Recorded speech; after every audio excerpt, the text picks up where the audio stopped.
तो जो है हम इक्विलिब्रियम में हमने कुछ क्वेश्चन थोड़े बहुत किए थे। आप लोग तो घर पे करके आए नहीं होंगे। जैसे हमने केपी और केसी के एक क्वेश्चन किया था। उसके अलावा इक्विलिब्रियम कांस्टेंट यानी के कैसे निकालते हैं उस पर हमने क्वेश्चन किया था।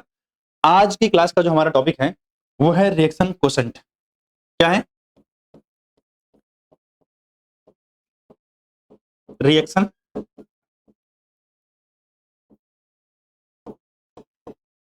क्वोशेंट। रिएक्शन क्वोशेंट को हम क्यू से लिखते हैं। किससे लिखते हैं? क्यू से लिखते हैं। आपको पता है जब आप के लगाते हो यानी इक्विलिब्रियम कांस्टेंट मेजर करते हो, यानी जब के की मेजरमेंट करते हो तो के की मेजरमेंट आप कहां करते हो? At equilibrium. जब इक्विलिब्रियम अचीव हो जाती है, जब इक्विलिब्रियम आ जाती है, उसके बाद जो आप कंसंट्रेशन इस्तेमाल करते हो तो उससे हमें क्या मिलता है? के मिलता है। लेकिन जब मैं क्वोशेंट निकालूंगा तो इससे क्या होगा?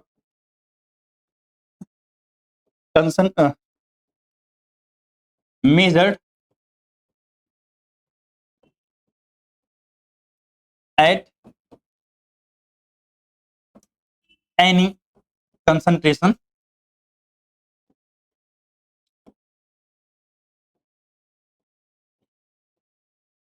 may or may not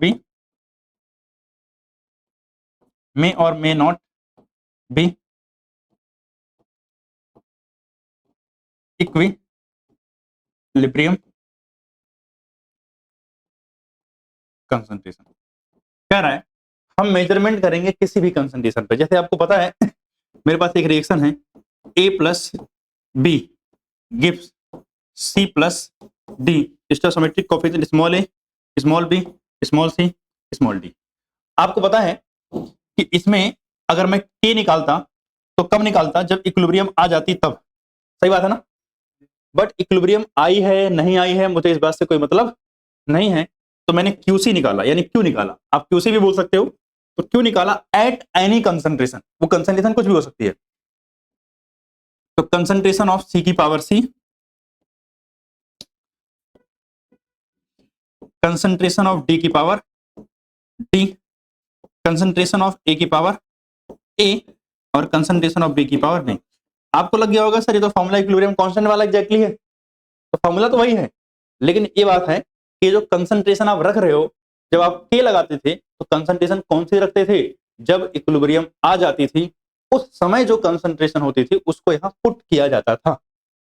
but इस केस में जरूरी नहीं है इक्विलिब्रियम आए ना आए, हम कोई भी कंसंट्रेशन यहां रख सकते हैं। जरूरी नहीं है कि इक्विलिब्रियम वाली कंसंट्रेशन। तब आपको क्या निकलेगा? क्यूसी निकलेगा। अब इससे हम कुछ बातें करते हैं, मतलब कुछ काम में यूटिलाइज करते हैं इसको। इसे हम प्रिडिक्ट करते हैं direction, predict the direction of equilibrium. मतलब ये जो क्यू है ना, इसकी हेल्प से हम क्या बताते हैं? डायरेक्शन ऑफ इक्विलिब्रियम, यानी इक्विलिब्रियम किधर जाएगा इस बारे में हम बता सकते हैं बाय यूजिंग क्यू। तो अगर हम क्यू का इस्तेमाल करके डायरेक्शन बताएं तो कैसे बताएंगे? लेट्स से पहला केस कि सर जो क्यू है इट इज ग्रेटर देन के। भाई के क्या है? Equilibrium constant. अगर क्यू के से बड़ा है, if Q is greater than के, इसका मतलब ये ऊपर कंसंट्रेशन ऑफ प्रोडक्ट ज्यादा होगी और रिएक्टेंट की कंसंट्रेशन कम होगी। अगर प्रोडक्ट ज्यादा है तो रिएक्शन बैकवर्ड आना चाहेगी ना। बात सही है ना? इसका मतलब अगर Q is greater than K है तो रिएक्शन कैसी होगी? बैकवर्ड रिएक्शन होगी। Backward reaction. If Q is less than K यानी प्रोडक्ट कम है रिएक्टेंट ज्यादा है, तो इसका मतलब ये फॉरवर्ड डायरेक्शन में जाना चाह रही है। तो कौन सी रिएक्शन होगी?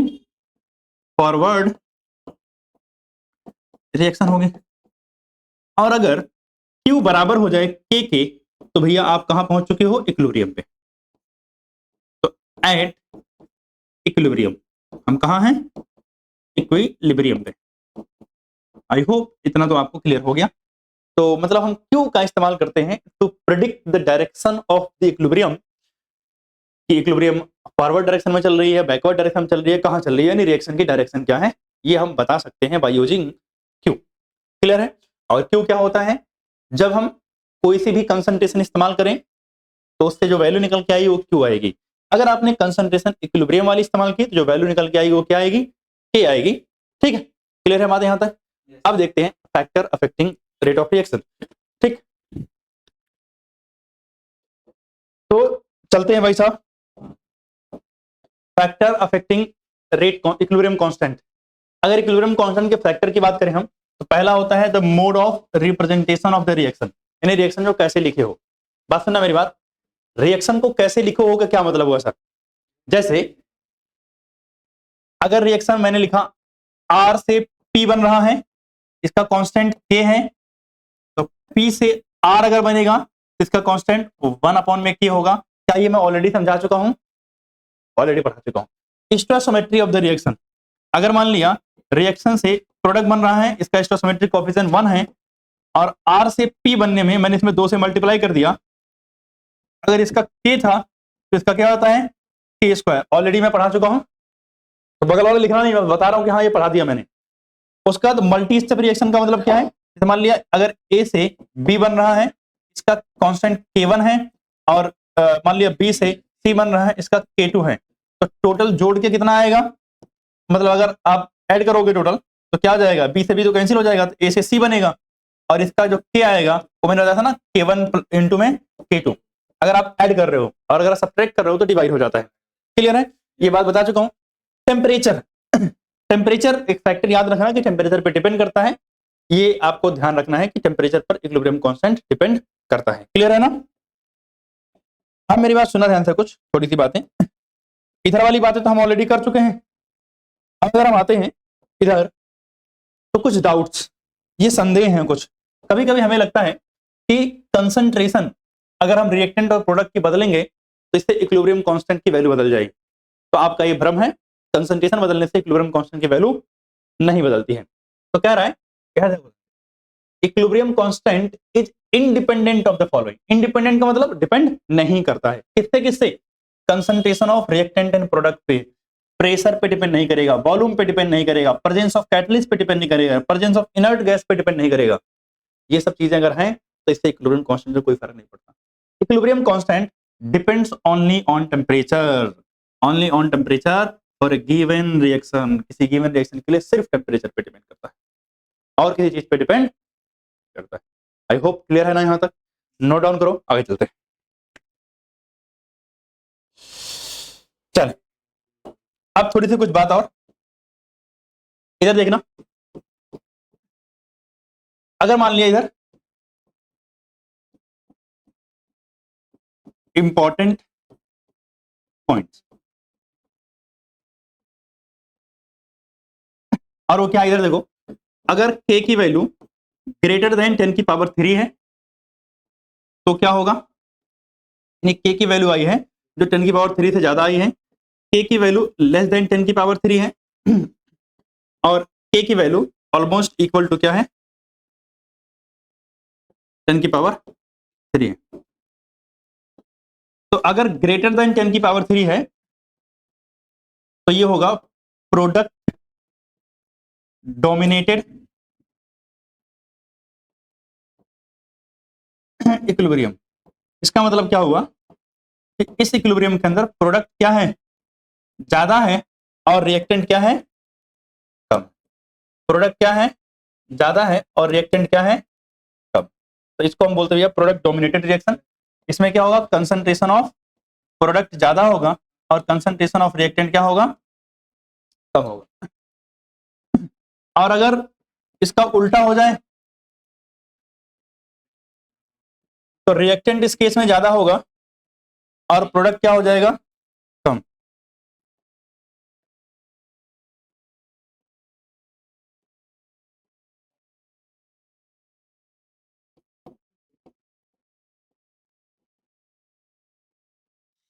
ठीक, तो रिएक्टेंट ज्यादा है, प्रोडक्ट कम है, अच्छा यहाँ ये साइन चेंज करना पड़ेगा ना। ठीक, और अगर मान लिया ऑलमोस्ट 10 की पावर 3 के इक्वल होती है तो ऐसे केस में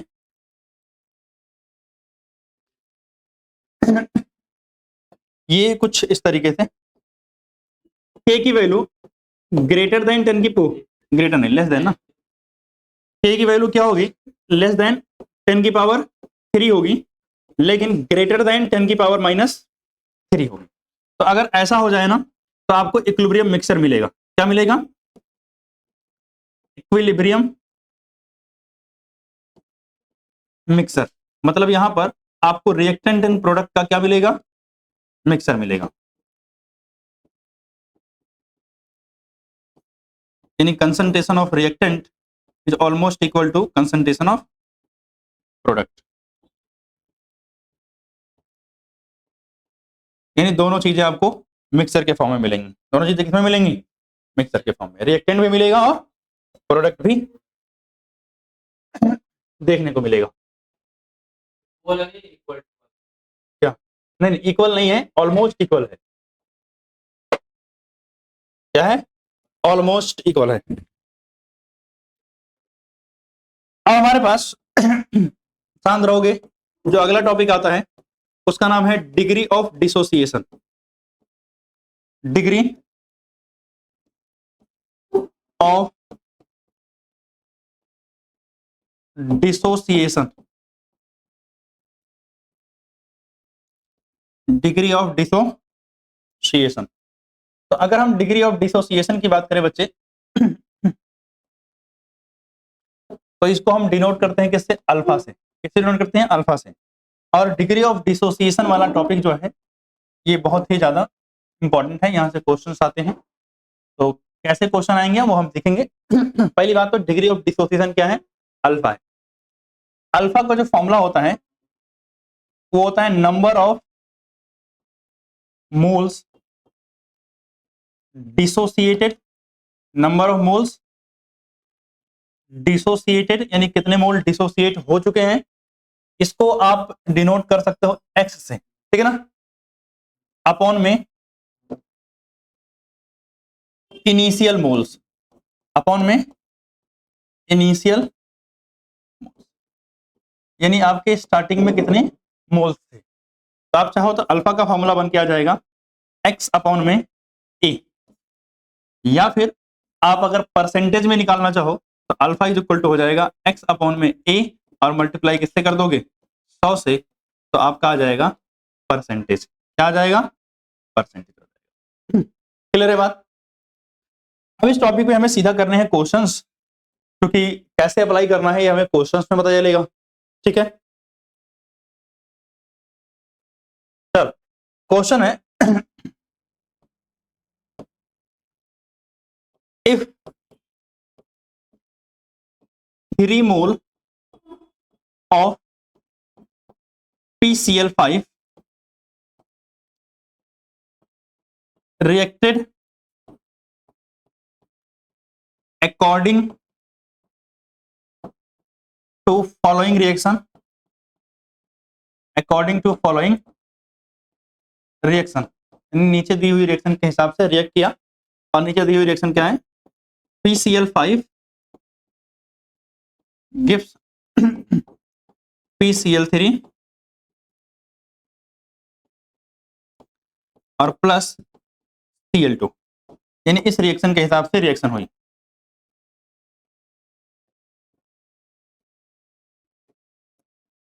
ठीक है ना? तो कह रहा है एट इक्विलिब्रियम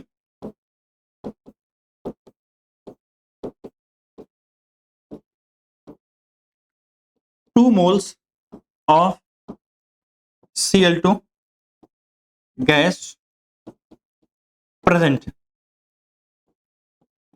then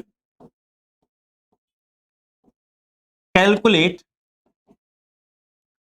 अल्फा। क्या निकालो? अल्फा निकाल दो भाई।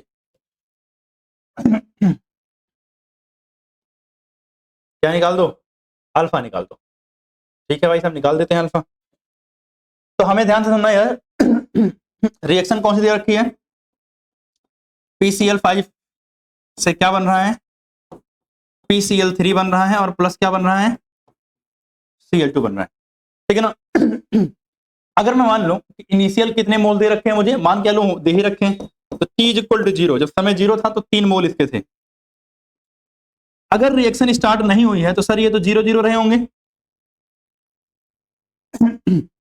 इस 3 में से X खत्म हुआ होगा, सही बात है ना, X खत्म हुआ होगा, ये बने होंगे, ये कितने बने होंगे, X और X बने होंगे। मेरी बात ध्यान से सुनना, यहां पर समझ लेना पहले बात को।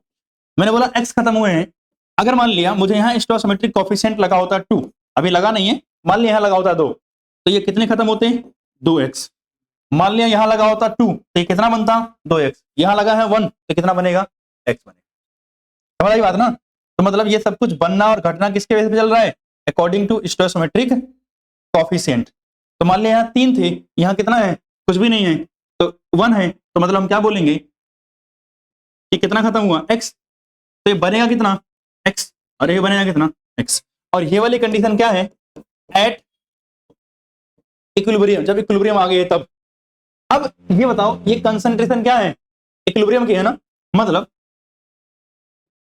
अगर मैं बोलूं इक्विलिब्रियम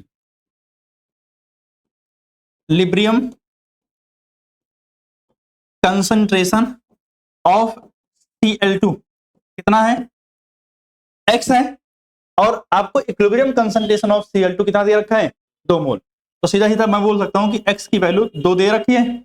तो अगर x की वैल्यू दे रखी है तो मुझे ये बदल गया PCl5।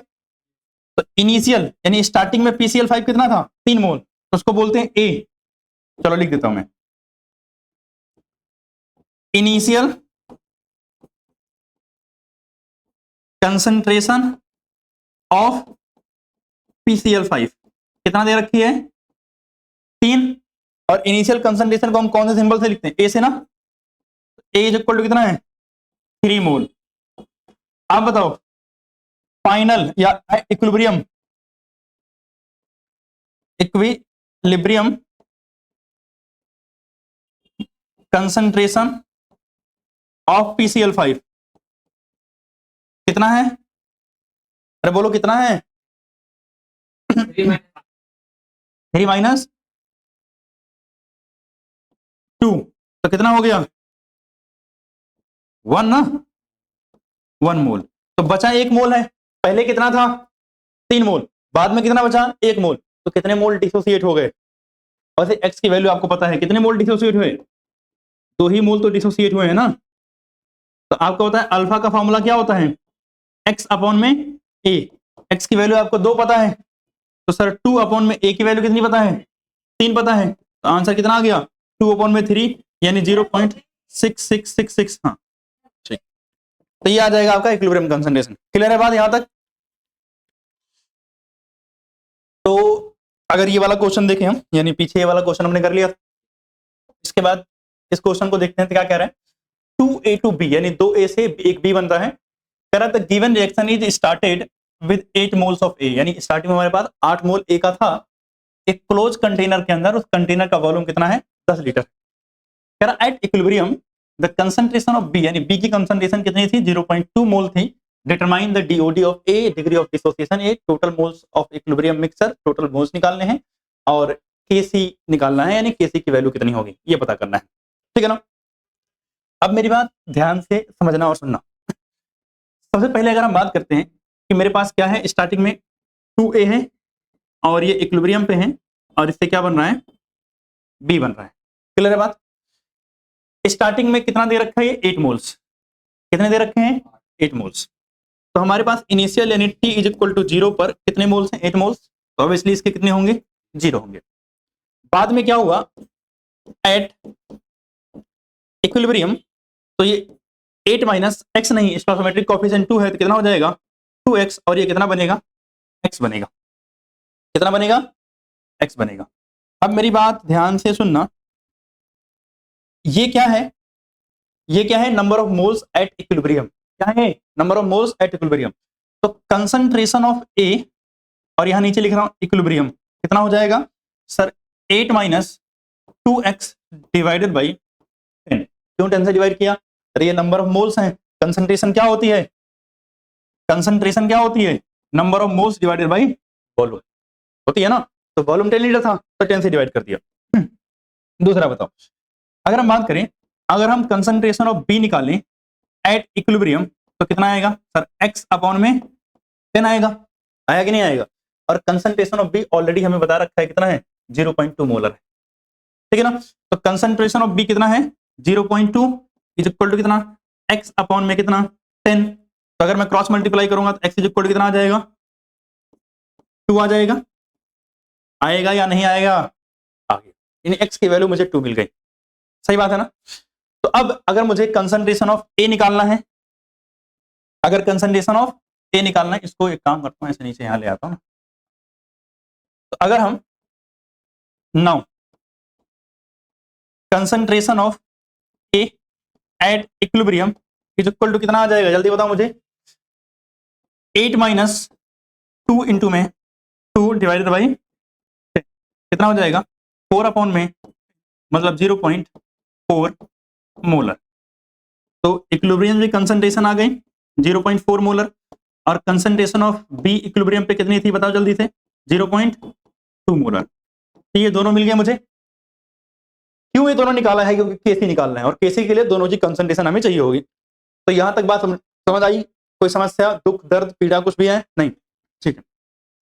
अब पहले हमसे पूछा डीओडी बताना है ए का, फिर हमसे पूछा टोटल मोल्स एट इक्विलिब्रियम बताने हैं। तो मुझे डीओडी बताने के लिए बताना पड़ेगा कितने मोल्स डिसोसिएट हुए हैं। तो कितने मोल डिसोसिएट हुए हैं, 2x मोल डिसोसिएट हुए हैं। तो अगर मैं जाऊंगा number of moles of A dissociated, dissociated कितने डिसोसिएट हुए हैं, 2x, और x की वैल्यू कितना पता थी, 2। तो 2 इंटू में 2 कितना आ जाएगा, 4 मोल। आएगा कि नहीं आएगा, इनिशियल मोल कितने थे ए के, 8 मोल थे ना। इनिशियल मोल्स ऑफ ए कितना था, 8 मोल था। अल्फा इज इक्वल टू क्या होता है सर, डिसोसिएटेड मोल, डिसोसिएटेड मोल्स। अच्छा ये x ना लिखना तब भी सही है, डिसोसिएटेड मोल अपॉन में इनिशियल मोल्स। क्यों, क्योंकि x से कंफ्यूजन हो जाएगा, कहीं x की जगह 2 रख दो आप लोग, ठीक है ना। Initial moles, sorry initial moles. तो डिसोसिएटेड मोल कितने हैं, 4, इनिशियल कितने थे 8, तो कितना आ गया 1 अपॉन में 2 मतलब 0.5, या आप बोलो 50% होगा कि नहीं होगा। ये हो गया हमारा आंसर ए पार्ट का। बी पार्ट का आंसर बोल रहा है कह रहा total moles at equilibrium mixer. जब इक्विलिब्रियम आ गया है तो टोटल कितने मोल्स हैं। अब बताओ अगर मुझे टोटल मोल इक्विलिब्रियम मिक्सर पे निकालना हो तो moles of A at equilibrium कितने थे, 8 माइनस 2x, तो कितना हो जाएगा 8 माइनस 4 यानी कितना आ गया, 4 मोल है ए के, कितने हैं 4 mole. Moles of B at equilibrium कितने मोल्स हैं, x के बराबर है ना, और ये कितना हो जाएगा 2 मोल्स। तो ये टोटल मोल्स कितने हो जाएंगे, total moles of equilibrium mixer. तो इक्विलिब्रियम मिक्सर पे टोटल मोल हो जाएंगे 4 प्लस 2 यानी कितना आ गया 6। फिर हमसे पूछा है, ये बी पार्ट हो गया, सी पार्ट में पूछा है कंसंट्रेशन बता दो। क्या बता दो, कंसंट्रेशन यानी सॉरी केसी बता दो ना। तो केसी इज इक्वल टू क्या होगा, कंसंट्रेशन ऑफ बी ऊपर आएगा और नीचे आएगा कंसंट्रेशन ऑफ ए का स्क्वायर, क्योंकि आगे स्टोइकोमेट्रिक कोएफिशिएंट 2 था ना। बी की कंसंट्रेशन कितनी है 0.2, इसकी कितनी है 0.4 इंटू में 0.4, सही बात है। अगर आप हटाओगे तो आ जाएगा 2, ये 20 हो जाएगा और ये हो जाएगा 4 इंटू में 4, सही बात है। डेसिमल हटा दिया, ठीक है ना। तो 4 5 जा 20, तो 5 अपॉन में 4 डिवाइड करो कितना आ जाएगा 0 पॉइंट, तो कितना हो जाएगा 50, मतलब 0 पॉइंट जो करो 1 आएगा ना पहले, 4 1 जा 4, कितना बचा 1 बचा, तो 4 2 जा 8, कितना बचा 2 बचा, 4 5 जा 20, तो 1.25 आ गया केसी।